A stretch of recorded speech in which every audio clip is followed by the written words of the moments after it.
All right, hello and welcome. I'm Mr. Olson. This is going to be the second Trig quiz review help video.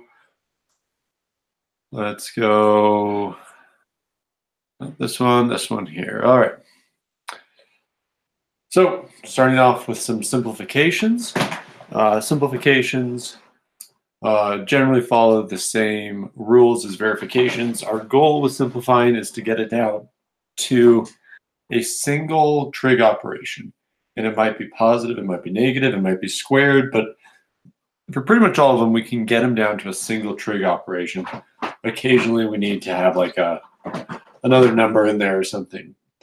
Let's just go ahead with these ones. That first step is something called decomposing into sine and cosine, which means that we can leave the sine alone.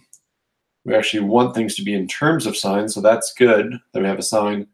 The cotangent, we're going to use a quotient identity on it. That's a little Q right there. And we're going to change it into cosine over sine. So cosine over sine. From right here, the sines can cancel out, cancel, and we're just left with just cosine of theta. So it's just one operation.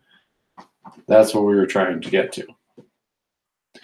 Here, for number 2, this one looks pretty similar to one of our trig identities. It looks pretty similar to sine squared plus cosine squared equals 1. This is one of our Pythagorean identities. But it's not quite the same. It's got 1 minus cosine squared. Well, I can make this look pretty similar to that by just subtracting cosine squared from both sides. Minus cosine squared. Now I've got sine squared equals 1 minus cosine squared. And so now I can replace the 1 minus cosine squared with sine squared. This one is just sine squared theta. And we're done there. It's a single trig function. It is squared, but that's more simple than this, which has 2 terms. Let's look at number 3. The sine I'm going to leave alone. The cosine I'm going to leave alone. The cotangent, though, I'm going to change that into cosine over sine. All right, now this cosine can come on top of this fraction, and that'll make that a cosine squared on the top. So I've got sine plus cosine squared over sine. I'd like to combine these, so I have to make this have a common denominator. So as a separate step, I'm going to multiply this sine here by sine over sine.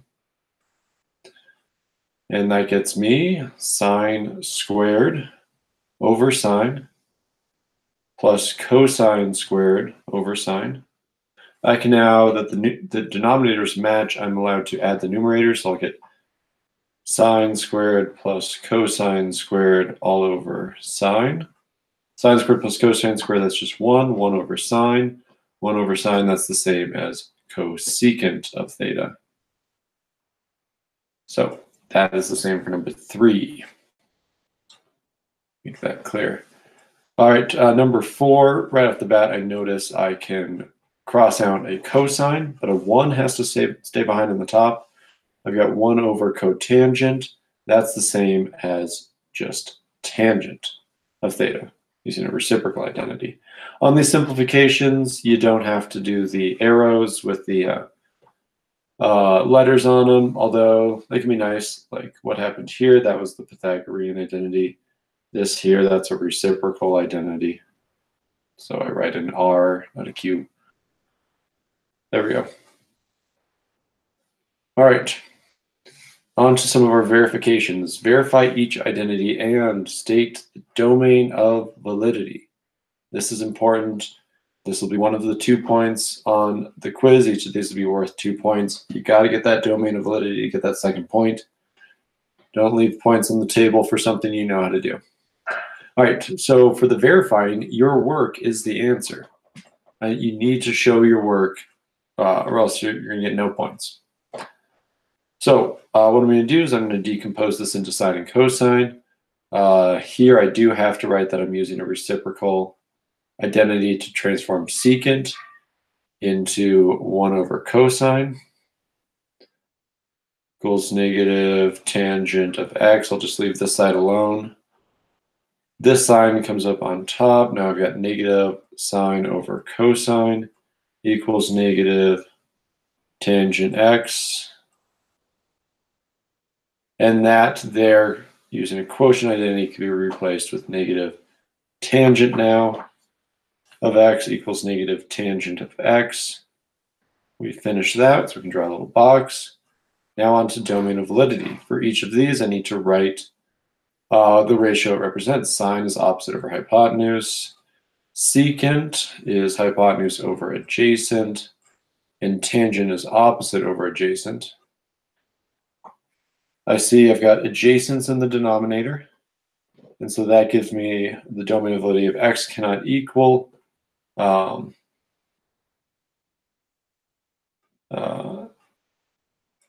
what is it? It's n plus 1/2 pi. Does that work? Yep. All right. So I've got the domain of validity. Let's try it again. This next one looks maybe a little bit more challenging. Both sides are kind of complicated, so I'm going to be simplifying both sides to see if I can get them to match up. We'll see how that works. Starting with, I might just work on this left-hand side. I think I might be able to make it match this without too much effort. Secant becomes 1 over cosine. Using a reciprocal identity, don't forget to write the r. 1 minus secant, that's this secant I'm also going to replace with 1 over cosine. So another reciprocal identity.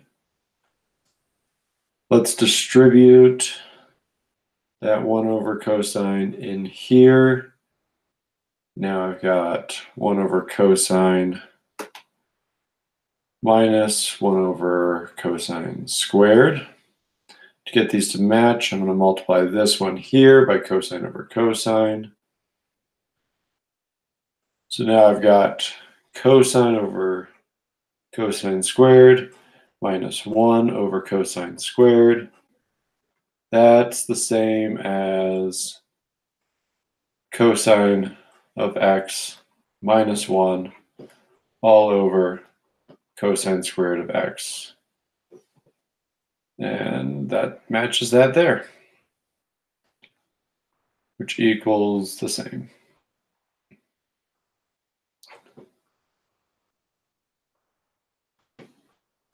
So we were able to manipulate the left-hand side to match the right-hand side. Our verification is done. Now we go back to figure out domain of validity. Secant is hypotenuse over adjacent, hypotenuse over adjacent, cosine adjacent over hypotenuse, adjacent over hypotenuse.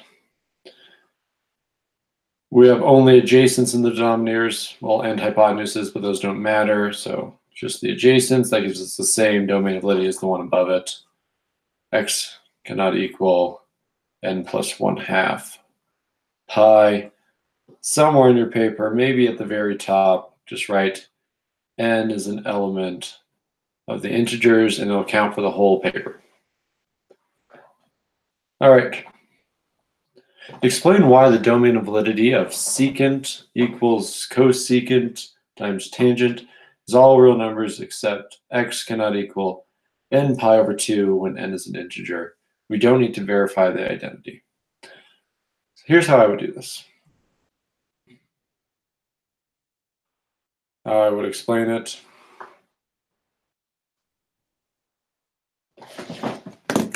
All right. When we replace the trig functions with the ratios that they represent, we get h over a for secant.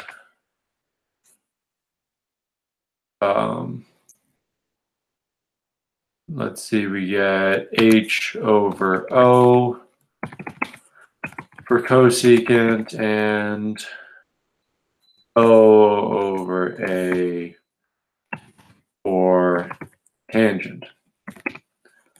All right.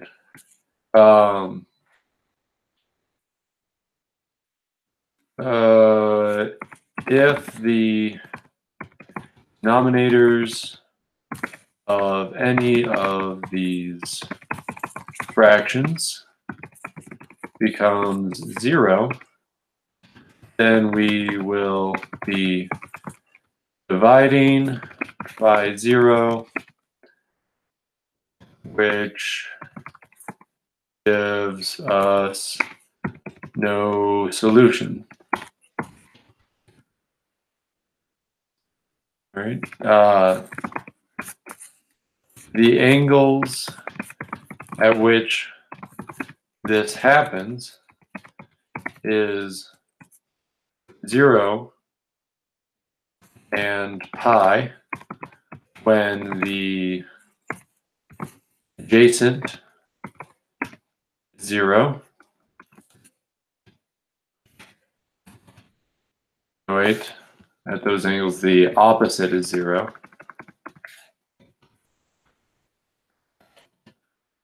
And pi over 2 and 3 pi over 2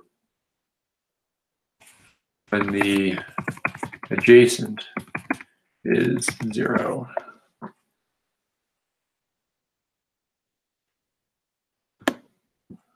We have both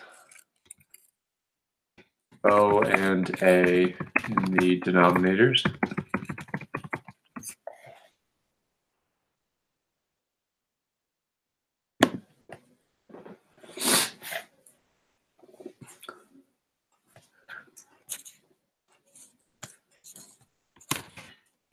We can abbreviate this using periodic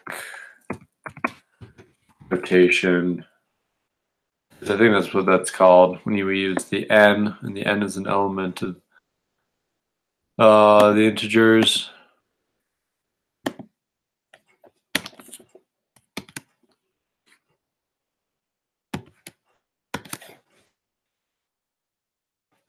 All right, I think that's pretty good. All right, on to our extra credit. This is a semi-challenging problem. I tried it one way that took a lot longer than I discovered a quicker way to solve it. First thing we can do right off the bat is to get rid of these two cosines. We can just subtract those from both sides. Here's what we're going to do. I'm going to do I want to be dealing with tangent or cotangent? I'm going to subtract the square root of 3 cosine theta to both sides. Now I've got 3 sine theta equals -3 cosine theta. I'm going to divide by just the cosine of theta. All right, now I've got 3 sine theta over cosine theta.